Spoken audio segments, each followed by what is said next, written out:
Craving your next action-packed adventure? Audible delivers thrills of every kind on your command, like Project Hail Mary by Andy Weir, where a lone astronaut must save humanity from extinction, narrated with stunning intensity by Ray Porter. From electrifying suspense and daring quest to spine-tingling horror and romance in far-off realms, unleash your adventurous side with gripping titles that'll keep you guessing. Discover exclusive Audible originals, hotly anticipated new releases, and must-listen bestsellers that hook you from the first minute. Because Audible knows there's no greater thrill than the one that speaks to you. Discover what lies beyond the edge of your seat. Start your free 30-day trial at audible.com/WonderyUS. That's audible.com/WonderyUS.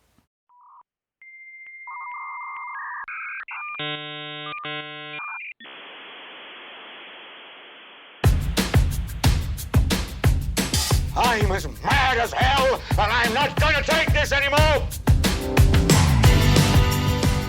Hello, friends. Welcome back. Today's show, When the Doctor Gets the Cancer. Dr. Beverly Zavaleta, board-certified family physician, cancer survivor, fellow upstate New York Ithacan, where I went to college, and advocate for breast cancer, which is what she got, triple-negative breast cancer, which is not when negative is a positive. Oh, it's triple negative. It's got to be the good one, said no one ever.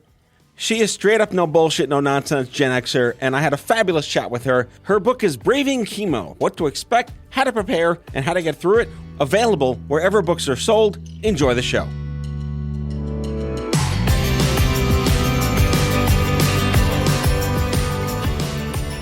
All right, Beverly, you're in the hot seat. Welcome to the show. Great. My buns are warm already. I love it. I'm going to start with a gotcha question. It's really self-serving. Great. Your book, which we'll discuss, Braving Chemo, What to Expect, How to Prepare, and How to Get Through It, if you can get through it, that is. We'll discuss the asterisk of your byline, of course. You have a comprehensive resource guide in the back, and I look through, I know all the organizations. Fantastic job culling all this information. However, you have omitted an organization that is quite near and dear to my heart. It is the one that I founded in 2007, the country's largest young adult cancer group, Stupid Cancer. Yeah. So, sorry about that. I'm forcing you. I'm forcing you to a second edition. Yes, that's right. I think this is just a matter of I had. I'm just busting your ass. Yeah. Don't worry. So I kid you not.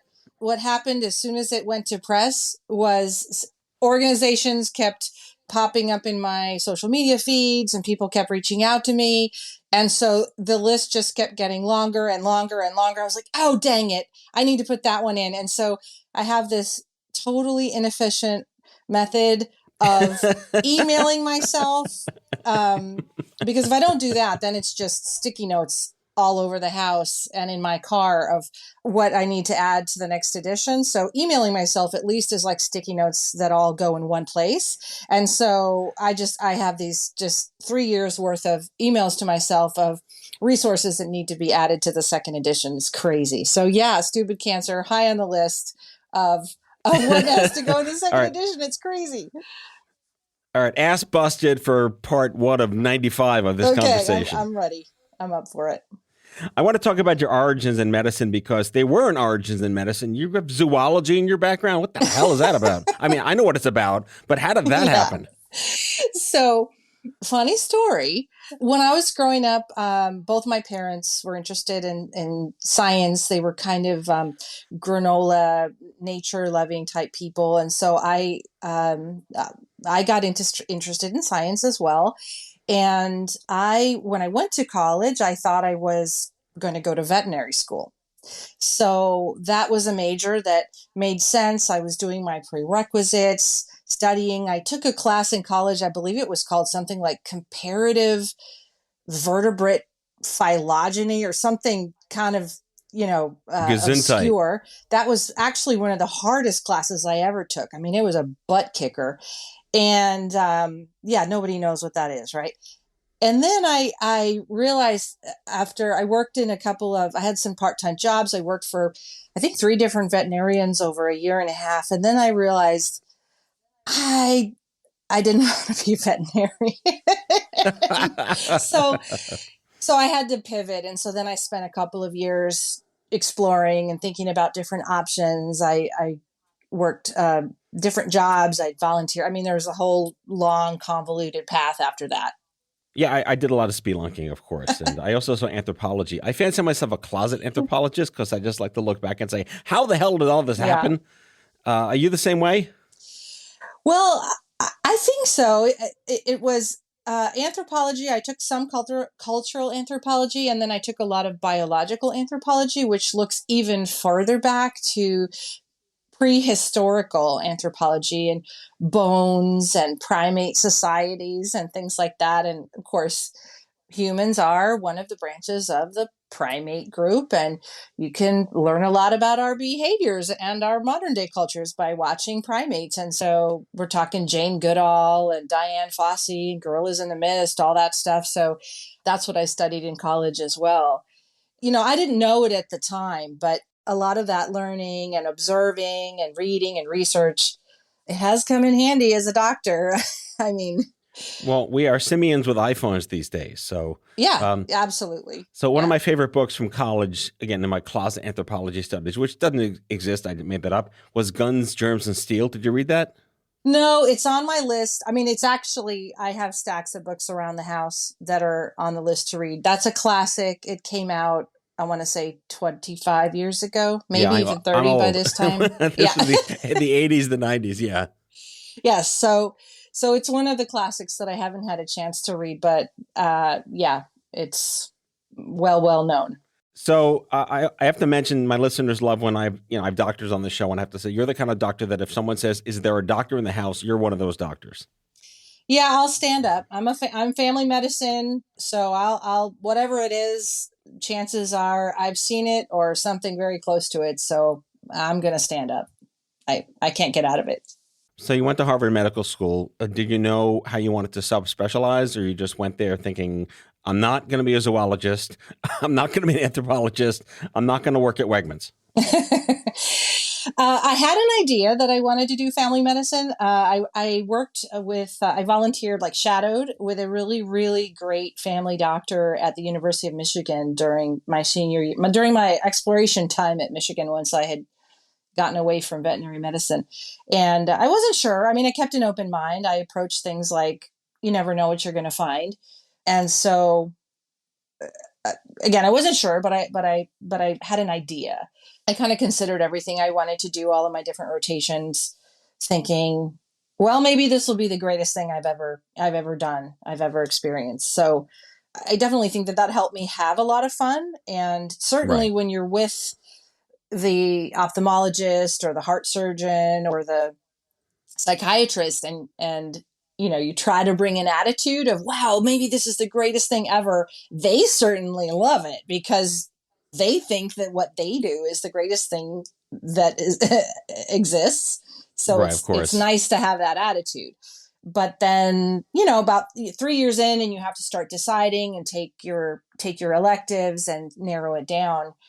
And then I did some community-based medicine as my clinic. And I was in a community-based family medicine clinic in Somerville, Massachusetts, which at the time had the largest, this is just a non sequitur, but the largest concentration population of Brazilians outside of Brazil at the time.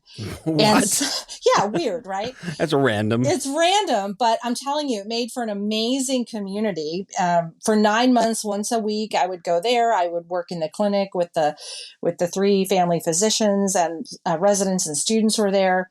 And it was such a blast. I mean, the doctors were really great to work with, but the patients were great and so funny and so warm. And they were always bringing food. And there were always like 12 family members at every visit for everything. And it was, I had really never met any Brazilians prior to that. And so... Wait, did you pick up some Portuguese? I did. In fact, so I already spoke Spanish at the time because I had lived in Mexico for 2 years before that.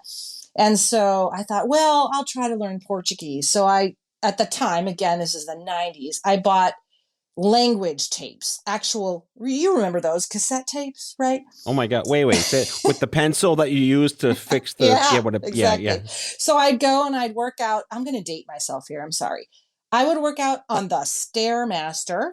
Okay. Ooh, wow. Yeah. And I'd put on my headphones with the cassettes of Portuguese and I would listen to those. And then I'd go to clinic. And what I had learned was like, I would like some more toast, please. But somehow, I was trying to learn Portuguese to use in clinics. So I would be learning the body parts. And if I didn't know it, I would say the word in Spanish, or I would try to make it sound Portuguese, and then patients would laugh at me, but they more or less knew what I was saying. So we just had a really good time. And I said some super embarrassing things to the patients. Well, that's the whole. Yeah. If you didn't, it would be wrong. You have to be the embarrassing American who speaks Spanish but not Portuguese. Yeah. But it was really fun. So I'm pretty sure that experience pushed me to family medicine, because it really was exactly what family medicine is supposed to be, like a community of doctors, and then a community, and then everybody taking care of each other as a community and having this great relationship with their medical facility. And it was great. It was and just a lot of fun.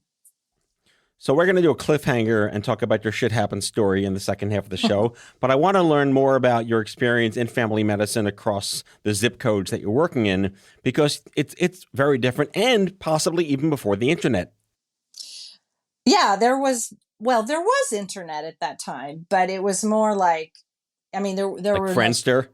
Yeah, well, there were no smartphones, so you would have to go to a desktop and you could search something on the internet with very early versions of Yahoo or something like that. But and there was email, but it wasn't. There certainly wasn't any digital communication. There were no apps or anything like that.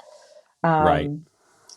And then I did my residency in family medicine in San Antonio, and I would say there was still a lot of that community feeling in San Antonio. San Antonio is also a very friendly city. It's about 60% Hispanic, mostly Mexican American, but also a lot of fifth generation, sixth generation Texans.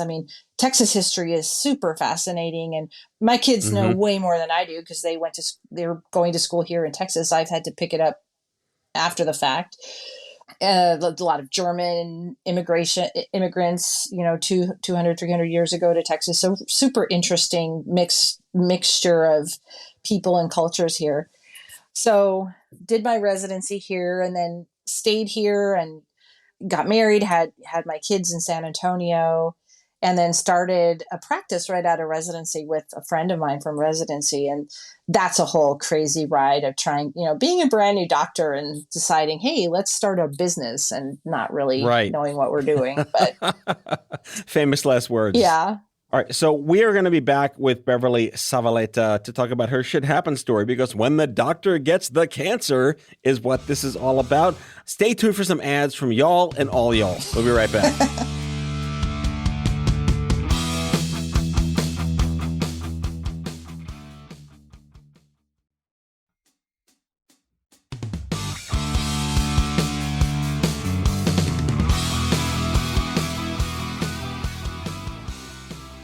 When the doctor gets the cancer. I've done a lot of these shows. I have many friends that I grew up with who went into oncology and got sick. And interestingly enough, you mentioned San Antonio, the Texas AYA Cancer Conference that exists every year. I went at Stupid Cancer many, many years ago. A gentleman named Greg Ayun works at the local cancer center there, a young adult cancer survivor. 3 of his colleagues, oncologists there. Young adult cancer survivors. They had 4 young adult cancer survivor oncologists at San Antonio Cancer Center, whatever the name was. It's the weirdest club within a club, right? Yeah. So when you were diagnosed with triple negative, I've heard running joke. Oh, it's triple negative. It must be fine. Right. This is the case where negative is not a positive. That's for sure. Exactly. Which is the chapter in your book I saw. Yeah, exactly. So when the doctor gets the cancer, when the doctor can, you have a sort of a possibly a stronger spidey sense of self about diagnosing and worrying about your own things. Misdiagnosing and self-diagnosing, probably a common theme amongst doctor friends of mine. When did you first notice something was weird and wrong, and did you self-diagnose, or did you trust someone else to trust you? I had already had several benign biopsies over the few years prior to my cancer diagnosis. And that had put me into a higher risk screening pool.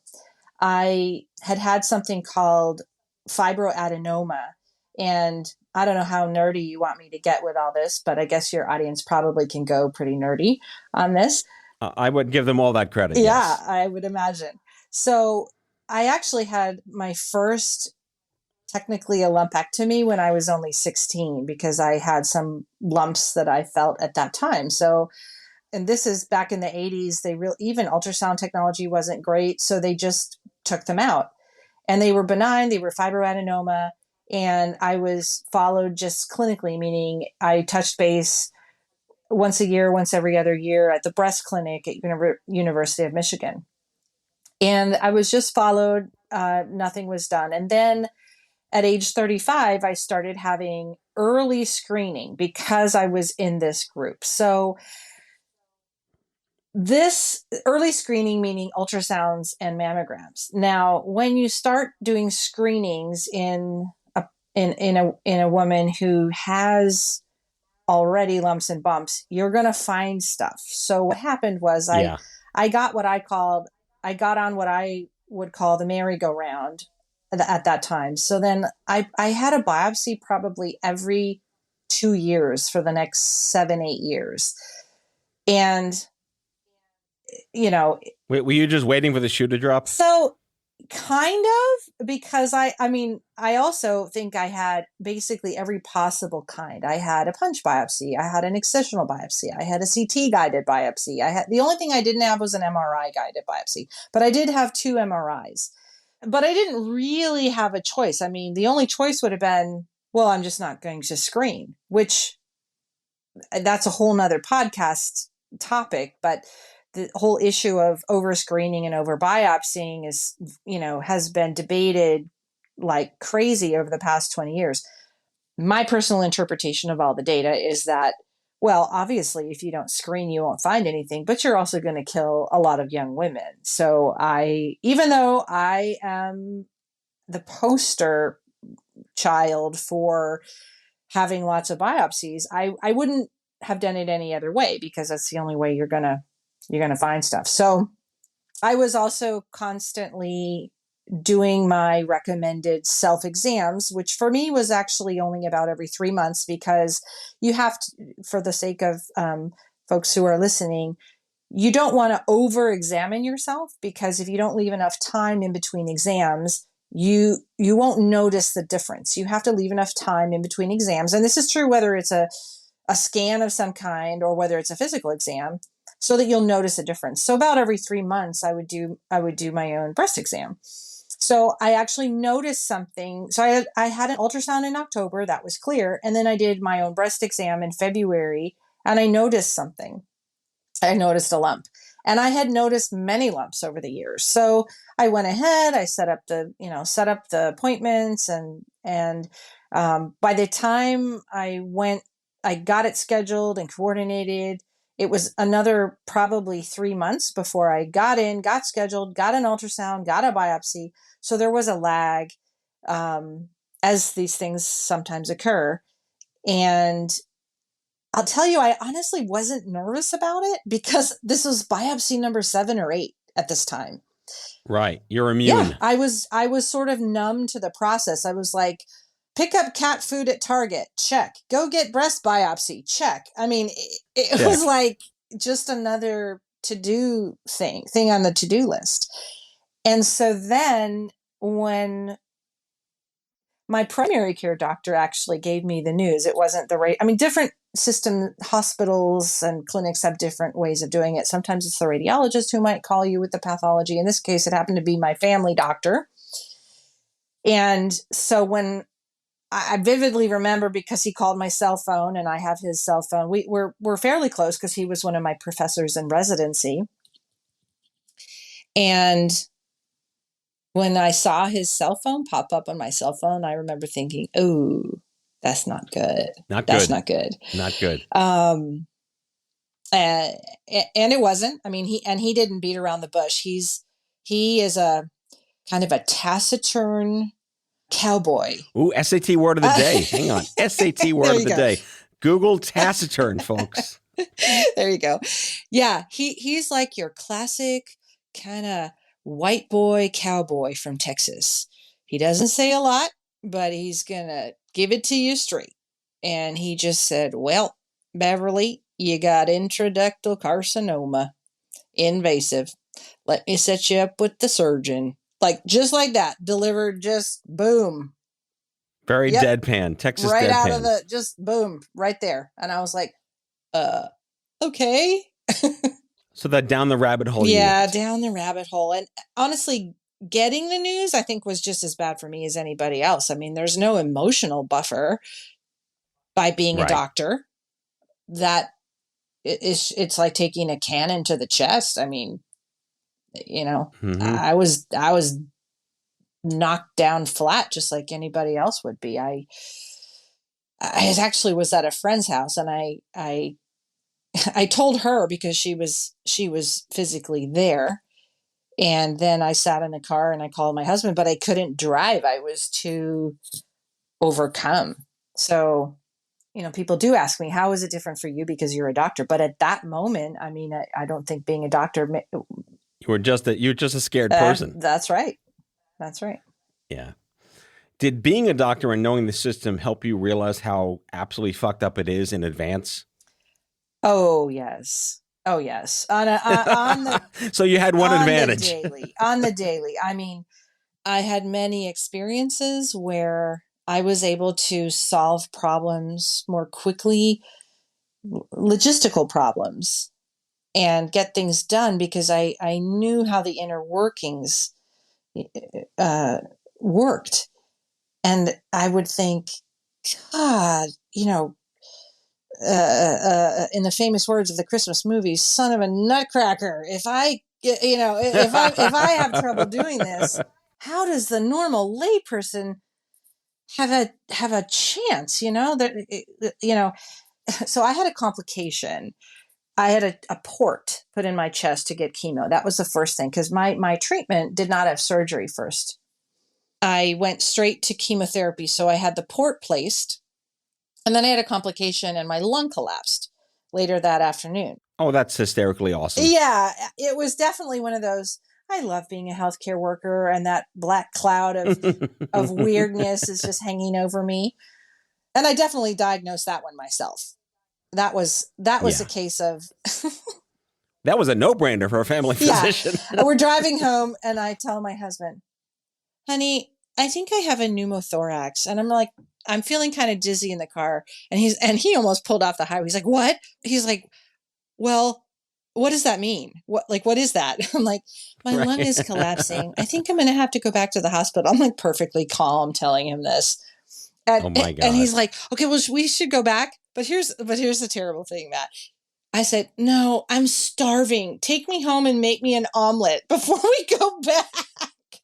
Oh my goodness. That's perseverance right there. My goodness. But well I done. actually really wanted to eat something. I was like, if I go back, they're not going to let me eat for like another 12 hours. So nice. So the book again is Braving Chemo, What to Expect, How to Prepare, and How to Get Through It. One of your chapters, speaking of like SAT words of the day, you use the word nadir. Know your nadir, which I remember again like this: Apex, Acme, Apogee, Zenith, and nadir. Like that's all we had to know taking the SATs in 1992. So it just stuck out to me, one of those chapters, because it's hard to recognize how shitty it is and giving people permission to be pissed and recognize this is going to suck. And you can't really lean into the suck unless you're kind of given permission by yourself and others to lean into the suck. But I wanted to focus one thing. You talk a lot about, I talk about like your metaphor of choice. Yes. Like the word survivor was invented in 1986 when the National Coalition for Cancer Survivorship was sanctioned and gave it a word so we get a billing codes and rehabilitation could exist. And that was reinforced in 1998 with the Cancer Rehabilitation Act.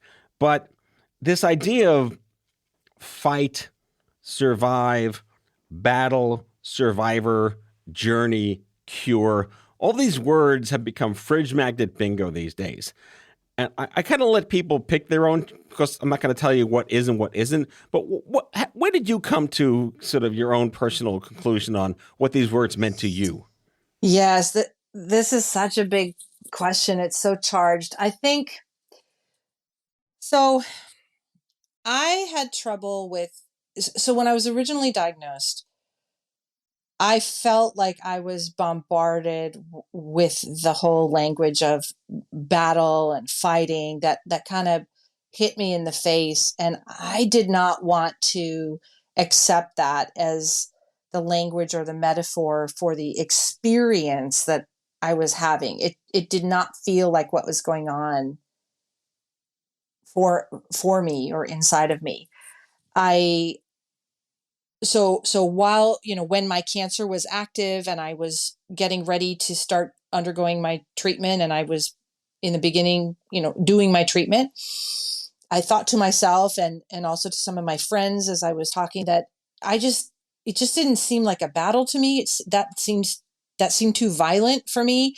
I Right. wanted Yeah. to Yeah. focus on healing. I needed to find something that felt nourishing and gentle and had to do with healing and recovery and moving toward health. Whereas I said, how can I have a battle? The problem is, it is actually part of me. It came out of me. It's a part of me is sick. Am I battling myself? That doesn't seem like a good metaphor. It just Yeah. didn't work for me.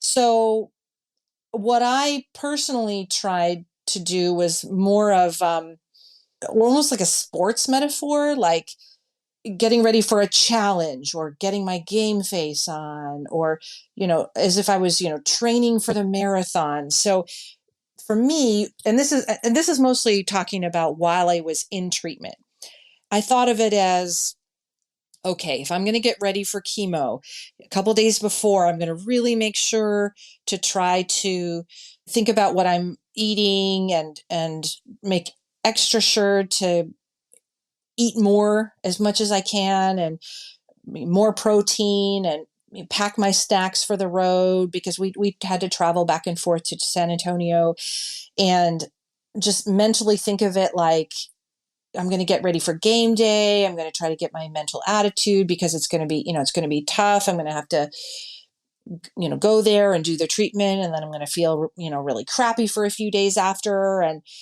so it was really more like that, like a challenge, or if you were going to do like a long hike or something like that. So that was the metaphor that worked better for me. And then afterwards, in the week after chemo, when I was feeling really, really horrible and nauseous and not eating, and at one point I was so anemic that I was dizzy a lot. I could not like I could not walk or stand up very well. And then I would try to focus on healing. I was doing some yoga breathing and trying to just visualize my body healing and regenerating itself and those types of things. So that was really what I focused on. All of this speaks to the theme of your book, which is kind of like the life hacks and the lifestyle versus the actual clinical medicine applications of the, the biology and whatnot. There's so many cancer books on like what to do. This is kind of a field guide. And I want to wrap up by you helping our listeners understand what they can learn from your book. And whether you're in the Shit Happens store, know someone in the Shit Happens store, or find someone who just entered the Shit Happens store, Yes. if you have cancer, what's the big takeaway of the book? The biggest takeaway is that in a time when you have very little control over what's happening, which is that your body has decided to make a cancer, and you really, you didn't cause it, you didn't have control over it, and you might have a little control over what treatment to do. Sometimes there are some choices, and you should talk about that with your doctors and your treatment team. But for the most part, it's a time when you just don't have control, and that feels so awful. And talk about, you're in the shitstorm. I mean, you are in the shitstorm. There are a few things that you can do that can help you feel better. And Braving Chemo tries to give you some tips and tricks to do that. And the number one overarching theme is to listen to yourself and to try to help you get in touch with your heart, really, and your center core and your center self, because I know it sounds corny, but I really believe that is untouched by the shitstorm. I mean, that your self is still there and you can stay in touch with that. And that is so comforting. And so I hope that that's what people can take away from it. All right. Dr. Beverly Zavaleta is a board-certified family physician, cancer survivor, and longtime advocate of patient education, fan of Wegmans, former Ithacan, almost zoology veterinarian, and the author of Braving Chemo, What to Expect, How to Prepare, and How to Get Through It. Link in the episode descriptions. Beverly, thank you so much for joining me on the show. Thank you, Matt. Today. It's been a pleasure.